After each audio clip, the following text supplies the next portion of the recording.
We're live everywhere. Oh, it just happens so smoothly these days. Now I know what I'm doing, Sheena. Anyway, hello, how are you, Sheena? I'm very well, thank you, Claire. How are you? I'm very well, thank you. Before we get started talking about what you do, I'll just do a little bit of an intro. So here we are. I have been doing these lives since January, since the beginning of the year. Not every single week, but quite often. And it's an opportunity for me to chat with a member of the Creativity Found Collective about what they do and how they can help you in the audience, either with getting creative and trying a creative activity, or with you in your small business, which is something that we've introduced recently. We want to get creative people that have creative small businesses and small businesses that can help them do that and grow that to get them together as well. And that's why Sheena is here with us today, although I know she's a creative soul as well. If you are inspired by this chat, do please have a look at the creativityfound.co.uk website, where you can find everybody that's in the membership. You can find all sorts of arty crafty classes or kits or accessories, by which I mean products. And you can also find help with the kind of business tasks that you either are not confident in or maybe just don't like, which is absolutely fine. And all of those are to show that you don't have to spend the earth to get help from other people in your small business. And if you like what you see there and you think, I want to be a part of this, check out creativityfound.co.uk/join us. And that will give you all the information for joining the collective. So first, let's say hello, Sheena. Thanks so much for joining me today. And can you tell us, please, how you help creative and other small business owners to thrive and grow in their small business? I absolutely can, Claire. Thank you ever so much for inviting me to join you this afternoon. Talking about supporting small business owners is possibly something you might have to shut me up about, because I'm really passionate about it, because I am one. You know, I've been running my own small business for 23 years this year, which makes me feel positively ancient. And I think the key thing is, as a business coach, what I do is to help small businesses find a clear path to follow their dreams for their business. And that can take a number of different forms. I coach on a monthly basis, and I coach a number of creative small business owners, from artisan cookie makers to branded merchandisers who put sparkly rhinestones all over everything, to creative writers. There's a huge range of businesses that sit around that creative space, but everybody wants their business to grow. And I think that when you have a business that is in the business of being creative and either producing product for people to buy, or you're maybe providing creative services like copywriting, or, you know, that kind of different kind of creative skill, the really key thing is remaining visible, but remaining visible for the right reasons, and looking at that long-term business focus where, you know, you might have that big business dream, you know, up here somewhere, it's like global domination, and you think, yes, I want a bit of that, but then you go, but I'm kind of down there a bit, and I don't know how to go from here to here.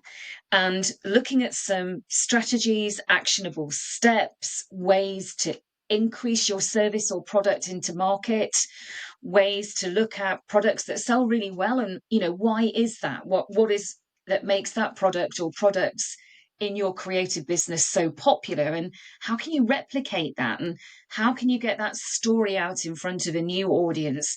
How do you build that audience? There's so many different ways that working with creative businesses a coach can help. But I think if I was going to try and drill it right down into a few keywords, it would be focus, accountability, and determination. Because, you know, running a small business is hard, because if it was easy, everyone would do it. So what do you mean by accountability then? I think that is possibly one of the most important things about the way I coach. Every business coach is different, and the first thing is that if you're thinking about working with a coach, you've got to find the right one. You've got to find that connection with the person that you think you're going to be able to work well with. And one of the things that I do is hold my clients accountable. Now, that doesn't mean that I sit at the beginning of each call and go, right, have you done what you're told? Because, life isn't like that. And running your own business isn't like that. But equally, I don't just start off every monthly call with, well, yes, just roll forward. There will be a conversation that goes, what have you thought about since last time? What's worked? What hasn't worked? Kind of giving them the chance to think, okay, so we talked about doing this in my business last time, but actually things have changed. And I thought that was going to be a good idea. But now, for whatever reason, the goalposts have moved, the deck of cards is proving to be slightly different. I don't think that's going to go where I thought it was going to go. And so accountability can be that relaxed. It can be as specific as, you said you were going to do that Facebook Live last month, but I know you didn't do it because I didn't see it. So let's talk about why, because that's also a really important part of accountability. There's no point in me banging a drum with somebody saying, you need to go live, you need to go live, if actually they would rather stick pins in their eyes and then twist them around with a rusty spoon. It's never going to work. So although accountability can mean different things to different people in their business, I do actually think it's a really important part of business growth. Otherwise, all of those ideas and ambitions just stay as ideas and ambitions. And without that accountability, sadly, sometimes they can then become frustrations and things that demotivate you and stop you actually having that joy and love for what you do. So, although it can mean different things to different people, I think it's a really key part of how a business coach can help you move your business forward. Yeah, I like the idea about, being open to change because it's something that comes up a lot on the podcast with my guests of, just because you thought one thing was going to work and it doesn't mean you then have to stick with it forever. Or even if you've like trained in one field and you've done loads of years of work on it, it's not working for you, you can change. I think that's really important. I I have had some coaching in the past, reluctantly, I have to say, because I am a bit of a stick my head in the sand kind of ostrich type person. And I don't want, and I know what I should be doing, or I know what I should be talking about. And I kind of don't want to because I don't want to look inside. Do you find, is that something you're aware of with other people? Oh, yes, dog diggity, yes. And I think what's really interesting actually is that everybody has a bit of that. Everybody, I think, who runs a business has that little, gremlin on the shoulder that's going, you should be doing this. You don't need a coach to tell you should be doing this. You should be doing this. But the thing is, that little gremlin then finds all the reasons why you're not. And then it allows you, if you like, to go, well, these are now reasons why my business isn't growing, when actually they are, I hate to say it, but they are excuses as to why you're not doing the things that are going to move your business forward. But a coach can actually help you, or at least I feel I do, unpick the reasons why that gremlin's voice is louder than the voice of your business going, help me, I'm drowning quietly under here because you're not doing these things. And, I am by no means sitting here and going, I do everything I'm supposed to do in my business. I sat back quite a few years ago and thought, there is so much I'm not doing that I know I should be doing. Fundamentally, Claire, it all came down to the fact I either didn't want to do it because I hated doing it or I didn't know how. And the areas where you hate doing it is when the things that actually are probably fairly swiftly achievable tasks to move your business from where it is to where you want it to go, because you don't want to do them, because you hate doing it, they then become these enormous obstacles because you just can't keep feeding reasons to not do it. And so then it becomes this enormous monster. You don't get there. And by the time you get round to it, it's so overwhelming that you then find another series of tasks, reasons, jobs, cups of tea to make. I'll just go and check Facebook. You do all of that. We all do it. You're nodding. I would be nodding if you were saying the same thing back, because I do it too. And my biggest stop point, was, as you mentioned earlier, I am a creative. Coaching can be a creative field. Some of the things I love to do is write and create content. I love writing blogs, love it. Give me my keyboard. I'm absolutely all over that. But I'm absolutely useless at actually putting it anywhere, because that part of it bores me rigid. The idea of having to sit and upload it to my website, set up all the social media posts to promote it. You can see all the joy just went gone. Don't like doing it, not going to do it. And I realised, but as I say, oh gosh, it's more than that. It's got to be 5 years ago. I thought, Sheena, this is ridiculous. One of the ways to get you and your business out in front of your potential audience is to talk about it, storytell, content market, all the stuff. You're writing it, but you're not putting it anywhere. So I got myself a marketing VA and I've never looked back.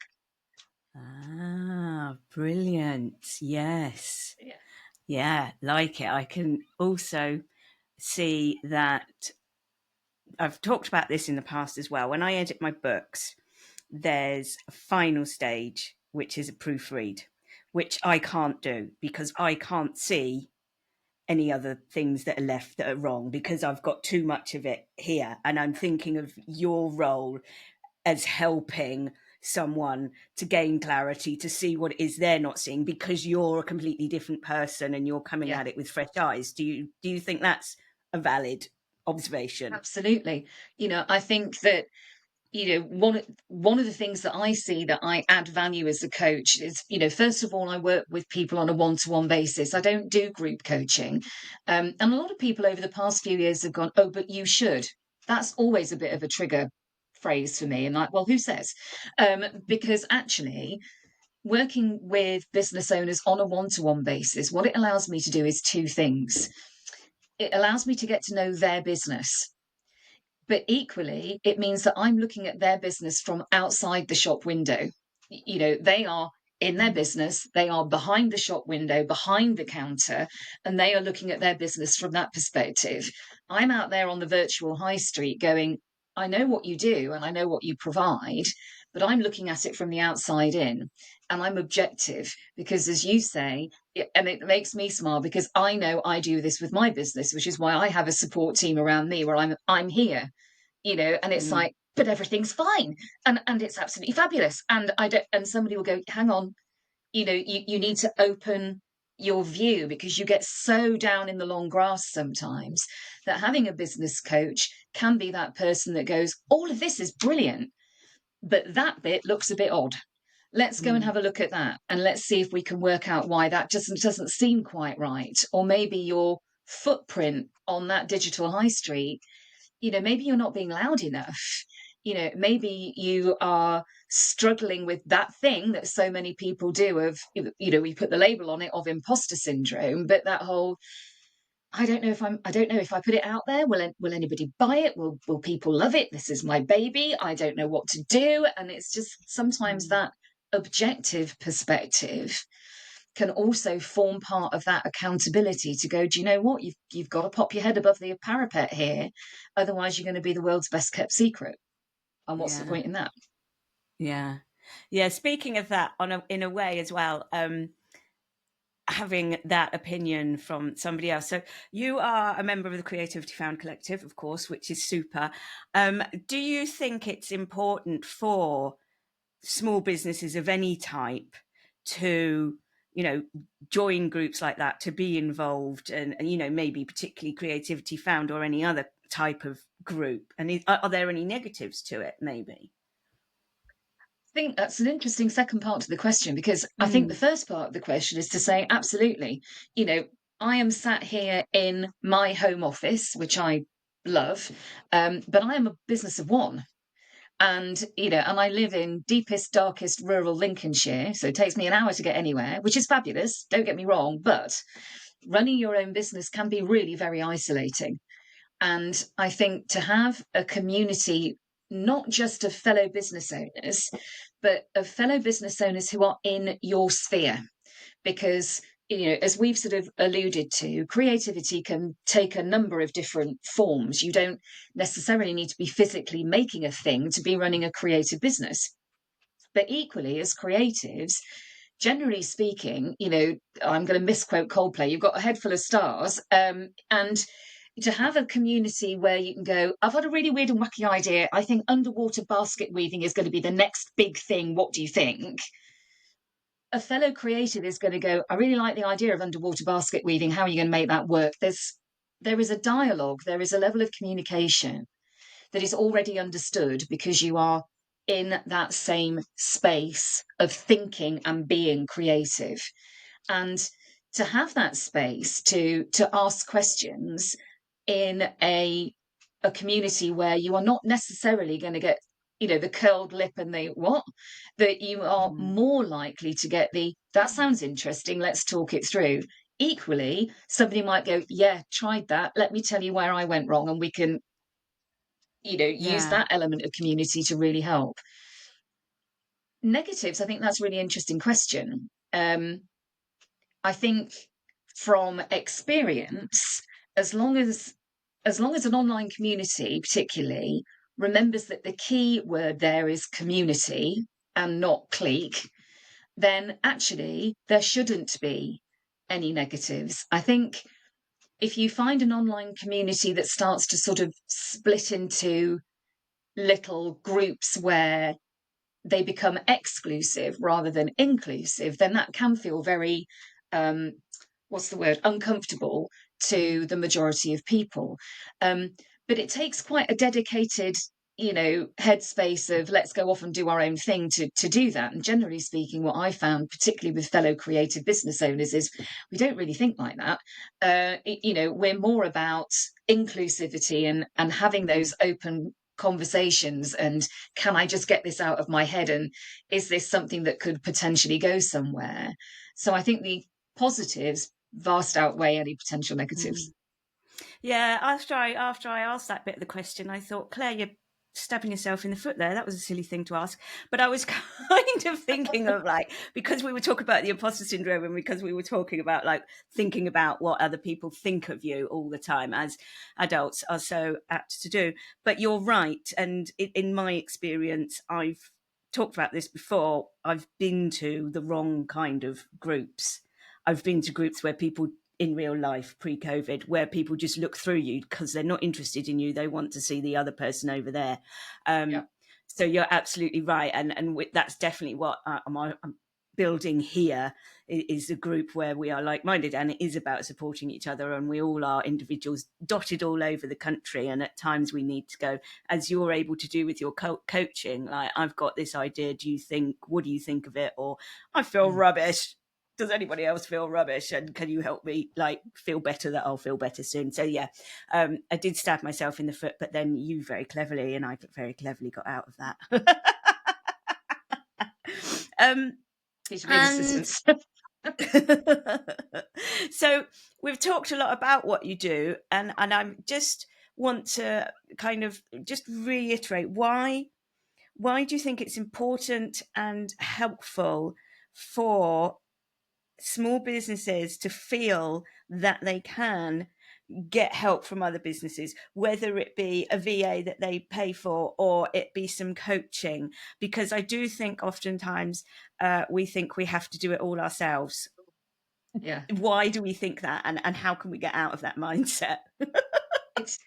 It really is. I think it is the thing that actually binds all small businesses together, particularly if you are a small business of one. And you sit there and you think, right, which hat am I going to put on today? And the thing is, what also binds us all together is that actually time is our most precious resource. As a small business owner, that is the thing that is more valuable than anything else. Whether or not you sell your time like I do, or you are using your time to create your product or services, we only have a certain amount of time in each day to do all the things. And that's not just being a business owner, that's also being a person, a mum, a wife, a friend, a sister, all that kind of stuff. And, the last time I checked, we all only have 24 hours, and in some of those, you have to sleep. And the thing is that for a lot of small businesses, it's a mindset thing, I think, that they need to work on. And the mindset thing is outsourcing is about investing in your business. It's not about additional cost. You've got to break your head out of but if I work with a business coach, it's going to cost me X, into, hang on a minute, if I invest in working with a business coach, it could do all these things. And a VA is a really good example. How many times do business owners talk themselves out of getting help from a VA or getting help from a bookkeeper, for example, because they convince themselves that they can do it and they can save the money?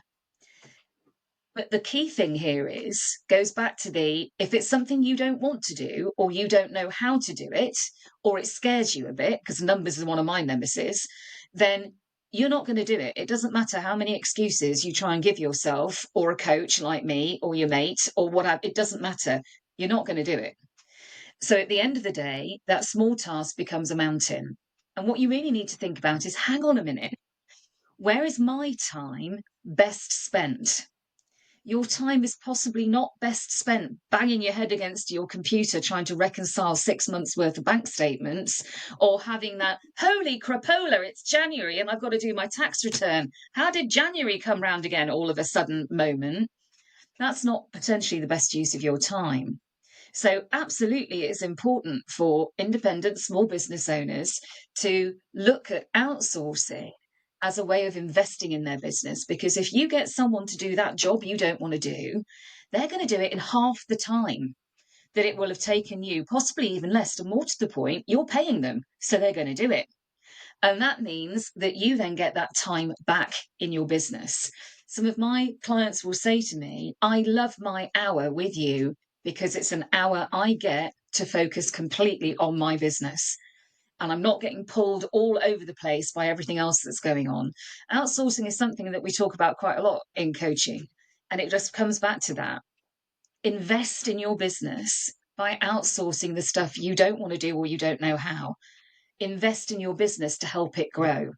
Just, instead of fear everything and run, face everything and rise. It will make all the difference. Brilliant. Yeah, I love it. It's something I've been trying to do more of as well. And I do. So what's coming up? Is there anything in particular coming up for you in the near or the far future? And also, please tell us about your the 2 clubs where people can come and get your resources. Oh, yes. I think one of the key things about running a business is you always need to be evolving. And something that I've been working on now for about a year is something that's quite close to my heart, actually, which is the ability for small business owners to have the same access to continual professional development that employees and corporates do. So a couple of months ago, I launched the first part of the Supercharge Your Business Club, which is an online e-library. It's called Ignite. And my background is in learning and development. I've taken 20 years, a lot, I don't want to think about the number, of experience in that, into content that I have created or content that I have curated into an online library that small business owners can access for really, really tweeny cost. We don't have time to do workshops and 3-day courses. We're running a business.